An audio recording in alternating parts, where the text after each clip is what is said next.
reprezentacijama, kao što znate imamo i igrače koji se sad nalaze sa našom reprezentacijom na evropskom prvenstvu.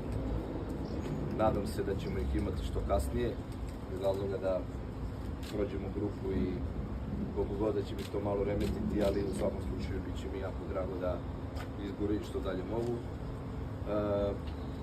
Pa što se tiče prvenstva, za sada ovakva je situacija da mi 20. jula krećemo domaće prvenstvo, igramo tu poslednju utakmicu play-offa, koja je, mogu da kažem, i daleko i mi o njoj ne razmišljamo. Ono šta mi je bilo bitno, to je da sam vidio danas svoji igrači na lekarskim pregledima, da svi nalaze u jako dobrom stanju što se tiče fizičkom.